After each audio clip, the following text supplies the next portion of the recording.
Kalau menurut saya ini karena udah lama, Pak. Yang saudara lihat sekarang ini bagaimana? Sama nggak? Beda. Beda. Ya itu cukup ya, beda ya.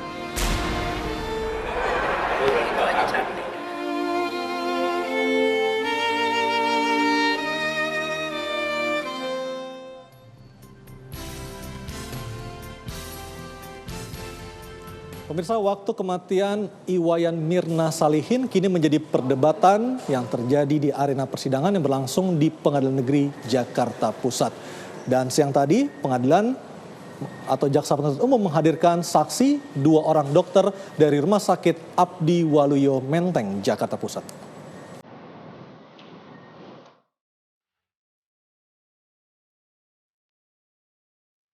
Pada jam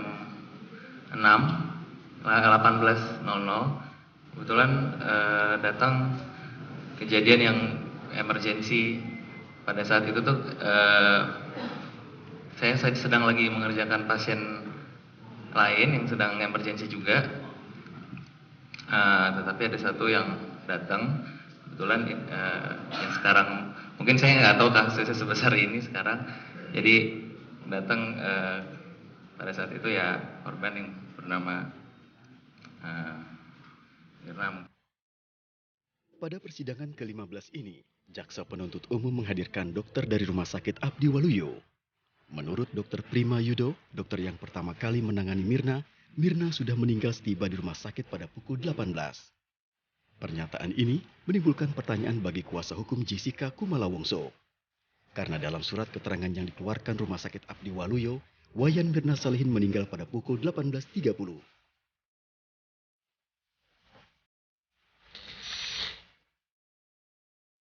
Respon atas waktu kematian Mirna ini menimbulkan reaksi keras dari ayah Mirna, Darmawan Salihin. Jadi gini loh, ini kan bapaknya saya tahu, saya tanyain anak-anak semua. Lu gimana ceritanya? Devi segala, sampai keluar air mata Devi. Pak, Mirna tuh udah nggak ada waktu didorong-dorong, pakai kursi roda. Di itu tuh mau dinaikinnya udah kaku, kita ngangkatnya aja udah ngejejeng begitu. Si Ani udah nangis aja di belakang, orang udah keluar air liur gitu loh. Gimana sih pakai tisu dibersihin.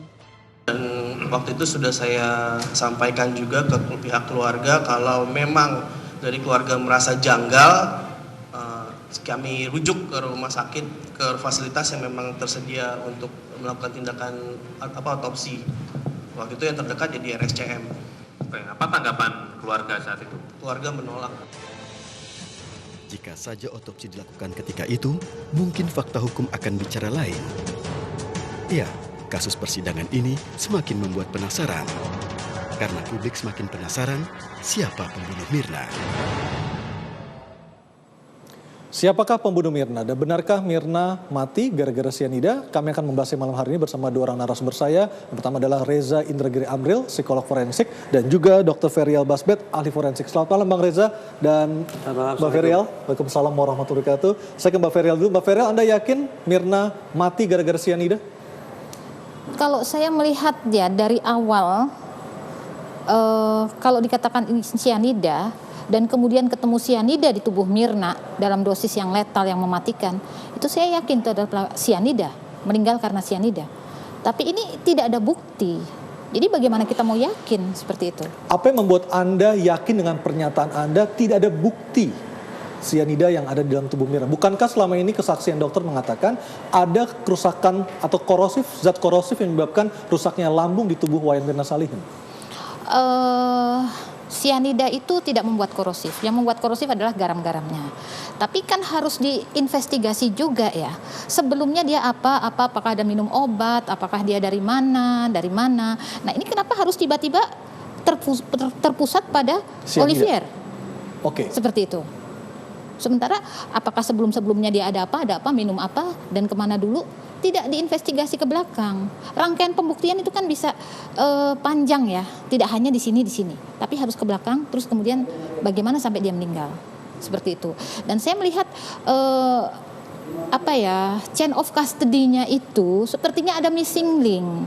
Di mana missing link-nya? Missing link ini, jadi error itu tidak satu faktor tapi multifaktor. Error itu bisa dari penyidik. Kenapa pada waktu terjadi kejadian tidak di polis lain? Kemudian error bisa dari dokter. Kenapa sudah dikatakan bahwa itu adalah mati tidak wajar, mati tidak pada tempatnya, tidak langsung diotopsi? Tapi nunggu 3 hari. Karena ada error yang lain lagi. Kenapa dari pihak keluarga menghalangi penyidikan? Tidak setuju dilakukan otopsi. Seperti itu. Baik. Nah, ini makanya tidak terbukti di situ ada sianida. Bang Reza, setelah persidangan yang berlangsung terakhir siang tadi di PN Jakarta Pusat, apakah Anda menemukan bukti kuat yang menunjukkan keterlibatan Jessica sebagai pelaku yang menyebabkan matinya Wayan Mirna Salihin? Dari perspektif psikologi forensik, saya hanya mencari bukti-bukti berupa perilaku.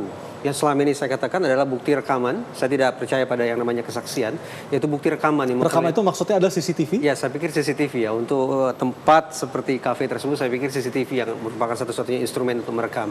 Yaitu rekaman berupa perilaku. Perilaku siapa? Perilaku terdakwa. Terdakwa sedang apa? Ada tidak? Terdakwa sedang menampilkan perilaku membubuhkan sesuatu ke dalam kopi yang kemudian diyakini bahwa kopi itulah menyebabkan mendiang Mirna meninggal dunia. Sejauh saya mengikuti persidangan lewat layar kaca, terutama sekali ketika menghadirkan ahli dari bidang psikologi karena ada relevansi keilmuan dengan saya, sejauh ini saya tidak melihat ada bukti rekaman yang menampilkan perilaku semacam itu. Bahkan bisa saya katakan perilaku yang disebut meletakkan paper bag, beringsut ke kanan, dan seterusnya, sejujurnya di mata awam saya ini tidak melihat itu. Dan termasuk perilaku yang menggaruk-garuk tangan. Saya bisa jelaskan itu. Meskipun itu juga belum menunjukkan indikasi apapun. Tidak. Kalau ditanya ke saya apakah sianida menyebabkan gatal, saya tidak bisa jawab. Tapi kalau dibalik, apakah gatal-gatal semata-mata disebabkan oleh sianida? Saya yakin jawabannya tidak. Karena dalam psikologi ada istilah psikosomatis. Yaitu orang yang menampilkan perilaku tertentu, gerakan fisik tertentu, tetapi penyebabnya bukan faktor fisik. Penyebabnya apa? Penyebabnya adalah faktor psikologis. Orang yang cemas, orang yang panik, orang yang takut, orang yang terkejut bisa saja menampilkan perilaku fisik, perilaku impulsif, menggaruk, menggigit kuku, menepuk-nepuk tangan, dan apapun itu. Dan itu tidak ada kaitannya dengan kematian. Oh, tidak bisa. Saya pikir serta-merta dibangun sebuah simpulan bahwa orang yang menggaruk pasti disebabkan karena ini. Tidak bisa. Dr. Vera, apakah sianida menyebabkan, jika terkena anggota tubuh, menyebabkan rasa gatal? Memang itu akan ketemu dengan keringat ya. Keringat kan mengandung garam kan? Mengandung airnya, H2O. Kemudian mungkin kalau HCN ya, itu kan bisa jadi erosi gitu ya, gatal. Oke, kalau tadi Anda menyinggung sebenarnya ketika pertama kali kejadian di tanggal 6 Januari 2016, ketika itu Cafe Olivier tidak langsung ditutup tetapi tetap beroperasi seperti biasa. Apakah itu menjadi awal Anda, ketidakyakinan Anda terhadap nantinya output dari hasil persidangan ini? Iya, jadi dengan kata lain ya kalau saya boleh mengatakan bahwa otopsi itu jadi beban pembuktian tidak harus semuanya dibebankan pada dokter. Tidak harus dibebankan semuanya pada otopsi. Seperti itu. Karena ini nyatanya sudah diotopsi banyak kasus ya, sudah diotopsi salah hukum, diotopsi salah tangkap, salah vonis, sudah diotopsi tidak tahu sebab mati. Itu kan yang lebih konyol lagi seperti itu. Artinya tidak semua beban pembuktian itu dibebankan pada otopsi, tapi bagaimana awalnya, olah TKP-nya.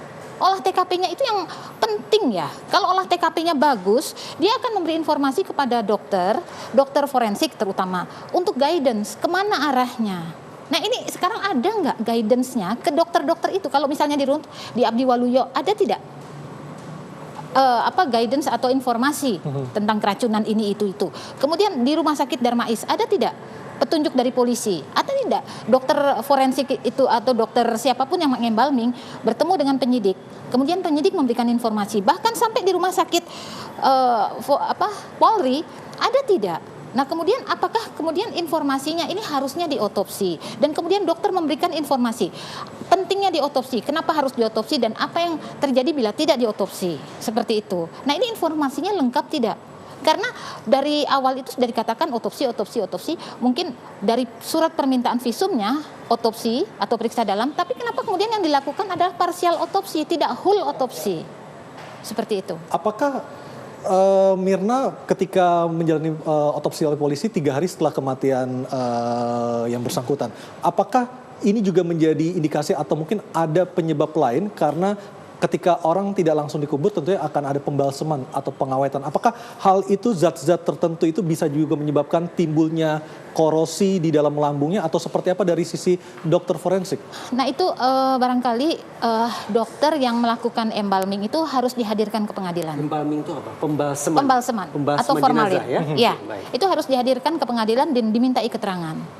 Karena sebelum andai kata dia mengerti bahwa ini kasusnya seperti ini, dia tidak akan melakukan embalming, tidak melakukan pembalseman, dan akan pasti merujuk ke rumah sakit yang mempunyai center forensik, ke rumah Cipto atau ke rumah sakit polisi seperti itu. Apa yang terjadi dengan mayat, dengan tubuh sang mayat jika pembalseman itu, kan pembalseman kan menggunakan zat-zat tertentu dokter ya, untuk dilumuri di dalam tubuh si mayat. Apa yang terjadi ketika zat tersebut terkena di dalam tubuh sang mayat? Masalahnya sekarang embalming yang model baru ini, dia itu menggunakan zat pewarna, zat pewangi, seperti itu. Jadi mayat itu andai kata kena zat embalmingnya atau bahannya, itu tidak seperti pucat lagi, seperti mayat, tapi mungkin akan seperti tidur, seperti itu. Nah, apakah menggunakan zat warna tertentu seperti itu? Silakan. Ketika pembalseman saya bayangkan itu dilakukan di bagian tubuh, bagian luar ya? Tidak, itu bukan seperti dulu. Kalau sekarang misalnya dengan injeksi atau berarti pembalseman bisa mempengaruhi organ dalam? Bisa mempengaruhi organ dalam. Dan akhirnya pun ketika 3 hari dilihat kondisi mayat, itu pun juga bisa menyebabkan timbulnya tanda-tanda tertentu, misalnya kemerah-merahan atau seperti apa mungkin? Nah, jadi ini barangkali ada false ya, apakah false positif atau false negatif seperti itu. Jadi yang dipertanyakan, harusnya itu kan dokter yang embalming itu dipanggil, dimintai keterangan. Obat apa yang dilakukan, obat apa yang digunakan. Apakah obat-obat itu bisa memberi warna kemerahan pada organ-organ dalam. Nah, sayangnya di rumah sakit kepolisian ini, barangkali begitu melihat terus kemudian organ berwarna merah, kemudian mengatakan mendeklar bahwa itu adalah sianida, tanpa mencari informasi kepada dokter sebelumnya. Apakah ini digunakan zat warna untuk embalming atau tidak, seperti itu. Bang Reza, kalau kondisi seperti ini apakah Anda yakin Mirna mati gara-gara sianida? Oh, kalau saya mengandalkan keterangan ahli sekaliber dokter Ferial, jadi pertanyaan saya juga itu. Walaupun ini di luar kompetensi keilmuan saya, tapi saya kemudian jadi bertanya apakah benar penyebab kematian mendiang Mirna adalah zat yang disebut sebagai sianida tersebut. Nah, persoalannya adalah sejauh ini dalam persidangan menurut saya terlalu banyak mengandalkan kesaksian. Padahal riset psikologi forensik sudah menyimpulkan sangat sempurna. Barang yang paling merusak proses pengungkapan kasus, barang yang paling merusak proses persidangan, itu tak lain tak bukan adalah kesaksian. Dengan demikian, berapapun saksi yang dihadirkan pada hari itu, menurut saya patut dipertanyakan validitasnya. Kenapa? Sekian karyawan datang bekerja pada hari itu, bukan semata-mata untuk melayani atau memberikan perhatian pada meja 54 dan apa yang terjadi di situ. Semua meja yang jumlahnya banyak itu pasti akan mendapatkan perhatian yang relatif sama. Seluruh konsumen juga akan mendapatkan perhatian yang sama. Dengan demikian seberapa jauh sesungguhnya karyawan bisa kita yakini bahwa dia menaruh perhatian, dia ingat bahwa di meja 54 pada waktu itu terjadi ini, dan seterusnya. Kesaksian dengan demikian, hemat saya dari perspektif psikologi forensik sebaiknya lebih baik dikesampingkan saja. Lebih banyak mengandalkan pembuktian-pembuktian ilmiah seperti yang diutarakan oleh Dr. Ferial barusan. Artinya pernyataan Anda ini semakin mendukung apa yang pernah Anda sampaikan ketika Januari lalu, ketika kasus pertama kali mencuat. Anda tidak yakin sesungguhnya Jessica adalah pelaku pembunuh Mirna? Tentu muncul sebuah spekulasi sedemikian rupa berangkat dari nalar keilmuan saya ya. Tetapi spekulasi macam itu memang harus dibuktikan lewat proses hukum dan itu sedang berlangsung sampai hari ini. Namun menjadi catatan bagi saya bahwa proses pembuktian dengan melibatkan disiplin non hukum pun belum menemukan sebuah barang bukti vital seperti yang saya utarakan tadi. Ya. Kita masih menunggu kehadiran pengacara dari Jessica Kumala Wongso, Otto Hasibuan, dan pemirsa kita akan break sejenak. Nanti kita akan lanjutkan kembali usai pariwara. Tetaplah bersama kami di Talk to iNews.